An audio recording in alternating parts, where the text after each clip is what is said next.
Student,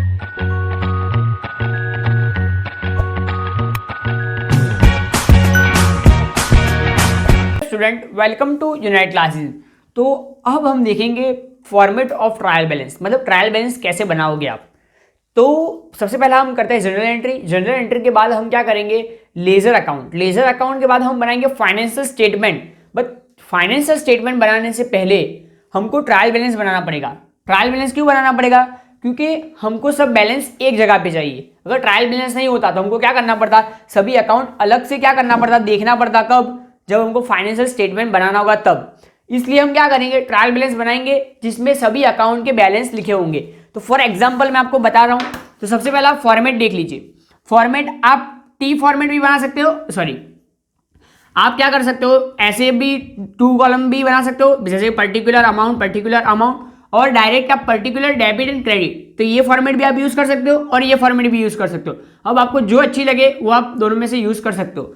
तो अब मैं आपको बताऊं क्या है। सबसे पहला कैश अकाउंट। तो कैश अकाउंट का बैलेंस ऑलवेज क्या होता है, डेबिट बैलेंस। तो कैश अकाउंट का डेबिट बैलेंस होता है, मतलब क्रेडिट साइड पे बैलेंस आएगा क्या, by balance CD for example. चलो, तो ये हमारा कैश का बैलेंस है। तो ये कैश का बैलेंस ओपनिंग में कहां चला जाएगा, ओपनिंग में आएगा डेबिट साइड पे। तो कैश बैलेंस में यहां पे क्या लिखूंगा, नंबर 1 कैश अकाउंट।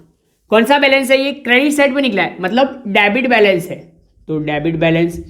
अब नेक्स्ट क्या है, कैपिटल अकाउंट। तो कैपिटल का बैलेंस कौन सी साइड निकलता है, हमने सम किए थे तो नॉर्मली कैपिटल का बैलेंस डेबिट साइड पे निकलता है क्या, टू बैलेंस। और ये कौन सा बैलेंस है, क्रेडिट बैलेंस है। डेबिट साइड पे जो बैलेंस निकलेगा उसको हम क्या कहेंगे, क्रेडिट बैलेंस, क्योंकि ओपनिंग में ये बैलेंस कहां चला जाएगा, यहाँ पे क्रेडिट साइड पे आ जाएगा। तो ये मैं लिखूंगा सेकेंड कैपिटल अकाउंट। और कौन सा बैलेंस है, क्रेडिट बैलेंस। अब नेक्स्ट क्या है, ये ट्रांसफर करेंगे। फिर मैं आपको ये भी बताऊंगा कि आप इस वाले फॉर्मेट में भी आप कैसे लिख सकते हो। ये वाले फॉर्मेट में आप डायरेक्ट कैसे लिखोगे और इस वाले फॉर्मेट में कैसे लिखोगे वो भी बताऊंगा। सेल्स, तो सेल्स अकाउंट क्या होता है, ऑलवेज क्रेडिटेड, मतलब उसका बैलेंस डेबिट साइड पे निकलेगा, वो बैलेंस क्या होगा, क्रेडिट बैलेंस। तो मैं यहां पे क्या लिखूंगा, नंबर 3 सेल्स अकाउंट, और बैलेंस कौन सा होगा, क्रेडिट। अब नेक्स्ट है बैंक अकाउंट। तो बैंक अकाउंट क्या होगा, बैंक अकाउंट का डेबिट बैलेंस भी हो सकता है और क्रेडिट बैलेंस भी हो सकता है। अगर बैंक अकाउंट में डेबिट साइड पे बैलेंस निकला, मतलब क्या है, बैंक अकाउंट का क्रेडिट बैलेंस। तो जब भी बैंक अकाउंट का क्रेडिट बैलेंस होगा तो उसको हम क्या कहेंगे, बैंक ओवरड्राफ्ट। तो यहां पे मैं लिखूंगा एक नंबर 4 बैंक ओवरड्राफ्ट। कितना बैलेंस होगा, बैलेंस कौन सी साइड, क्रेडिट साइड पे लिखेंगे। और अगर क्रेडिट साइड पे बैलेंस निकल रहा है, मतलब क्या है, डेबिट बैलेंस, मतलब बैंक में इतना बैलेंस हमारे पास है, तो यहां पे नंबर 5 बैंक अकाउंट। कितना, कौन सी साइड पे अमाउंट आएगी, या तो ये होगा या तो ये होगा, दोनों में से कोई एक ही होगा। यहां पे मैं और लिख रहा हूं, दोनों में से कोई एक ही होगा, दोनों साथ में नहीं हो सकते। अब नेक्स्ट है परचेज। तो परचेज क्या होता है, ऑलवेज डेबिटेड। तो परचेज का बैलेंस क्रेडिट साइड पे निकलेगा क्या, बाय बैलेंस, और इसको हम ओपनिंग में ट्रांसफर करेंगे डेबिट साइड पे। तो परचेज का बैलेंस डेबिट, तो यहां पे मैं नंबर 6 परचेज अकाउंट डेबिट, तो उसका बैलेंस डेबिट साइड पे। अब लास्ट में है ड्राइंग्स। तो ड्राइंग क्या है, ड्राइंग ऑलवेज क्या होता है, डेबिटेड। क्यों कि ओनर पैसा लेके जाएगा, तो वो हमारे लिए क्या है, एक्सपेंस है, मतलब लायबिलिटी है, ओनर से पैसा लेना है हमको, सॉरी असेट है, ओनर से पैसा हमको लेना है, तो असेट होगा तो डेबिट होगा, तो उसका बैलेंस कौन सी साइड निकलेगा, क्रेडिट साइड, मतलब उसका क्या बैलेंस होगा, डेबिट बैलेंस। क्या होगा, डेबिट बैलेंस। तो नंबर 7 क्या होगा, ड्राइंग अकाउंट, कौन सा बैलेंस, डेबिट बैलेंस। अब लास्ट में क्या होगा, इसका टोटल होगा, और टोटल क्या होगा, सेम आएगा ऑलवेज। इन दोनों का टोटल क्या होगा, सेम होगा, डेबिट एंड क्रेडिट का बैलेंस सेम होगा। अब आप ये भी फॉर्मेट यूज कर सकते हो या तो ये भी यूज कर सकते हो, तो आपको दोनों में से जो फॉर्मेट सही लगे वो आप यूज कर सकते हो। तो अभी ये क्या है, कैश का बैलेंस, कैश का डेबिट बैलेंस है, तो मैं कैश कौन सी साइड लिखूंगा, कैश अकाउंट। कैपिटल का क्रेडिट बैलेंस है तो कैपिटल अकाउंट।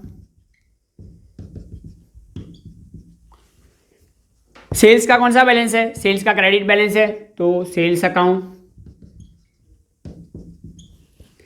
बैंक का कौन सा बैलेंस है, अब बैंक के दो बैलेंस हो सकते हैं, अगर बैंक ओवरड्राफ्ट हो तो कौन सा साइड होगा, क्रेडिट साइड पे, तो यहां पे लिखता हूं बैंक ओवरड्राफ्ट। ओवरड्राफ्ट का मतलब क्या, बैंक में नेगेटिव में बैलेंस है, क्या नेगेटिव में बैलेंस है। अगर बैंक में हमारा पॉजिटिव बैलेंस हो तो क्या होगा, बैंक में बैलेंस कितना है, तो वो डेबिट बैलेंस होगा। परचेस का बैलेंस क्या होता है, डेबिट होता है, परचेस अकाउंट। अब नेक्स्ट है ड्राइंग्स, तो ड्राइंग्स का बैलेंस भी क्या होता है, डेबिट होता है, ड्राइंग्स अकाउंट। तो आप इसका भी टैली करोगे तो दो साइड का टोटल क्या होगा, टैली होगा। अब ये बनाने के बाद हम बनाएंगे फाइनेंशियल स्टेटमेंट। तो फाइनेंशियल स्टेटमेंट जब बनाएंगे तो हमको यहां से आइडेंटिफाई करना पड़ेगा क्या इनकम है, क्या एक्सपेंस है, क्या असेट है और क्या लायबिलिटी है। तो जो इनकम है, तो कैश क्या है, हमारी असेट है, तो असेट साइड पे जाएगा। कैपिटल हमारी लायबिलिटी है, तो लायबिलिटी साइड पे जाएगा। बैंक हमारी क्या है, असेट है, तो असेट साइड पे जाएगा। सेल्स हमारी इनकम है, तो profit and trading and profit and loss account में जाएगा। परचेज हमारा एक्सपेंस है, तो वो भी trading and profit and loss account में जाएगा। बैंक ओवरड्राफ्ट हमारी लायबिलिटी है, मतलब वो लायबिलिटी साइड जाएगा। और ड्राइंग्स हमारा क्या है, सॉरी ड्राइंग्स हमारा असेट है, तो वो भी कहाँ जाएगा, लायबिलिटी साइड पे, बट माइनस में लिखेंगे उसको। तो ये इससे हम डायरेक्ट बनाएंगे फाइनेंशियल स्टेटमेंट। बट उससे पहले मैं आपको सिखाऊंगा सब्सिडरी बुक कैसे बनाते हैं, वो हम नेक्स्ट वीडियो में पढ़ेंगे।